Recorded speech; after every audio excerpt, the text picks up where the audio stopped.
A little experiment, part 1.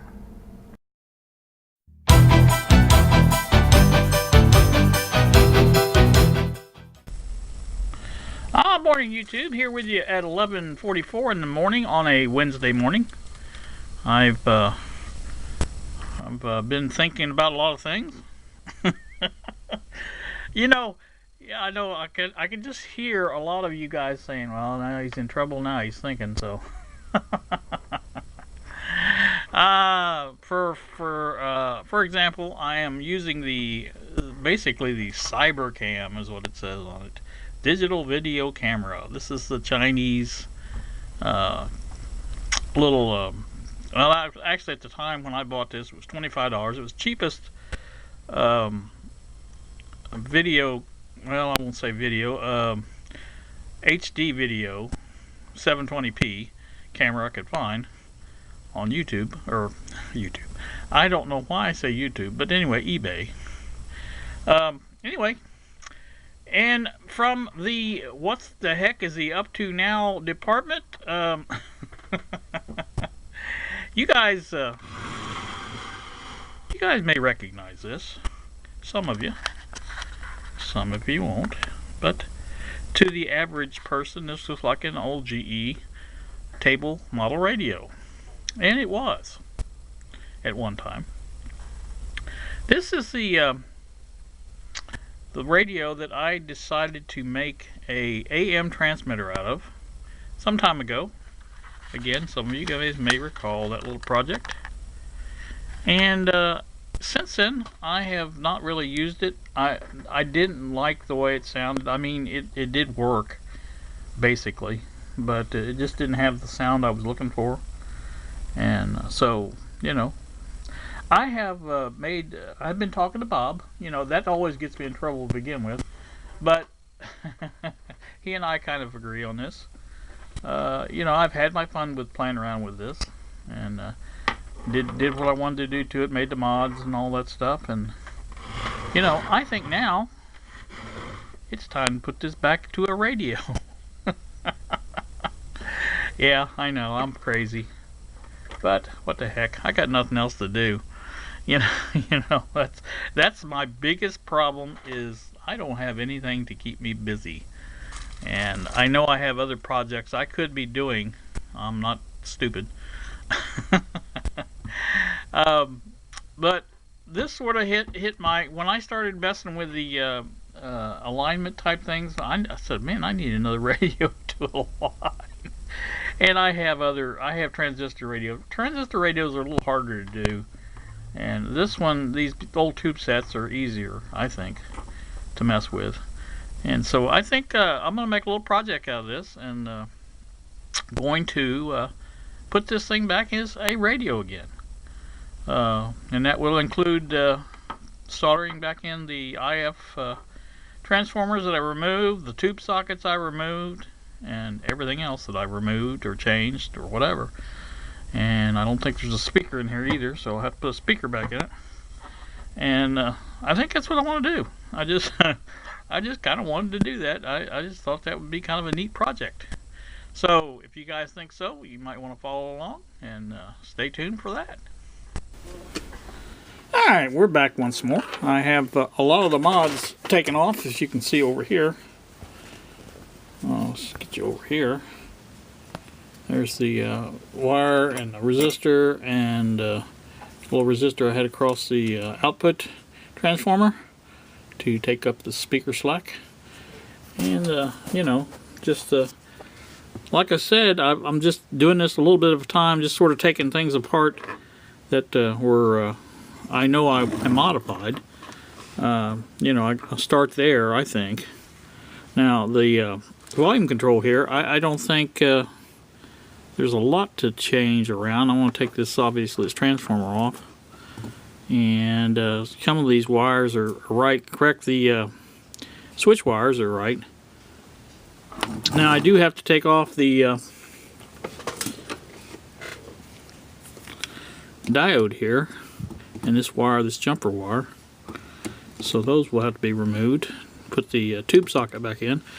I'm trying to think. Let's see, it's got 2 tube sockets I took out, and I've got those, I'm pretty sure. And I think this may have been a jumper I put in.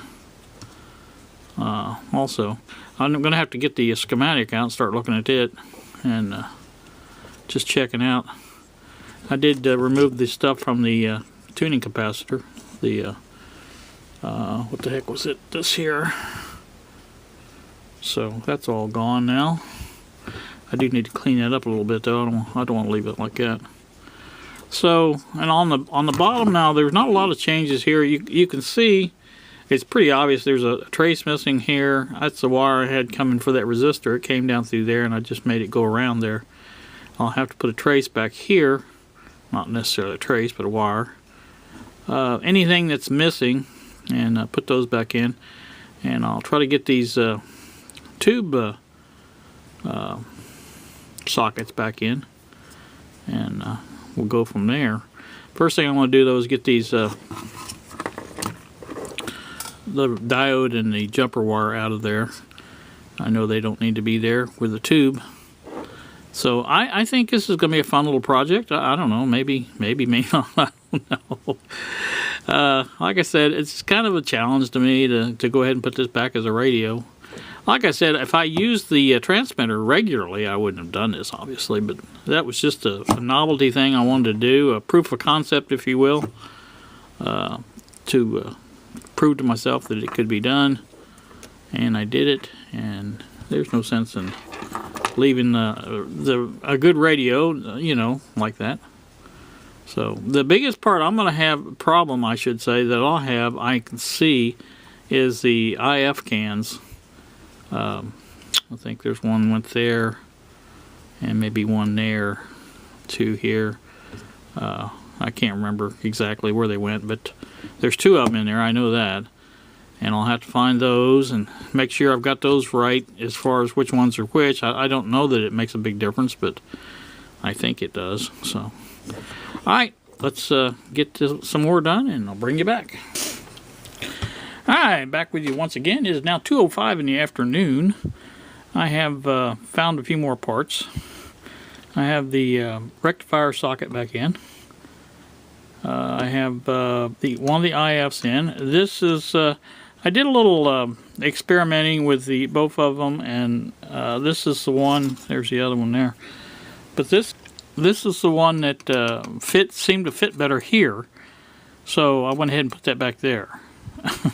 Now I know that's not scientific or anything else, but it just seemed to work out better that way, so that's what I put in there.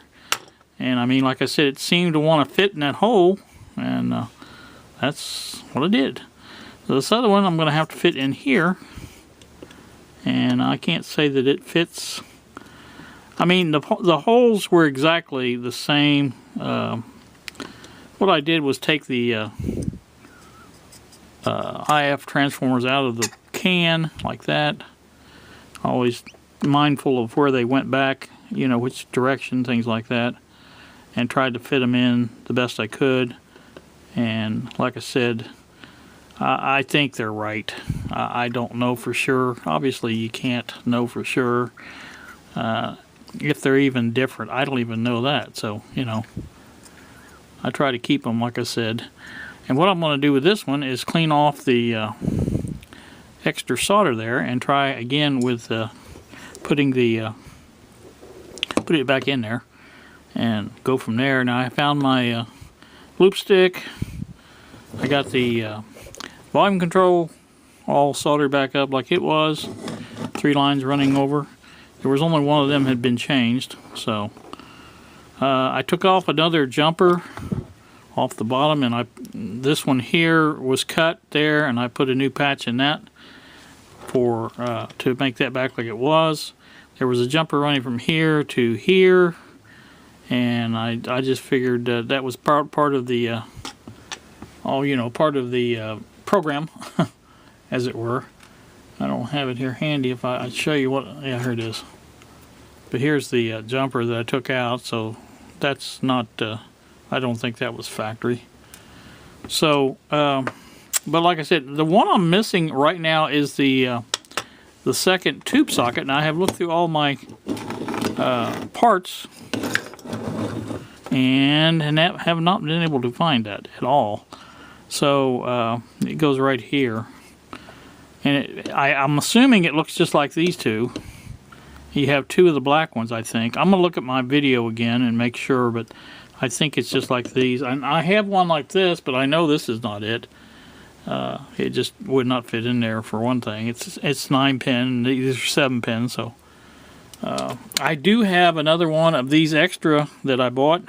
I could fit that in there if I can't find the other one, but I want to try to find it first.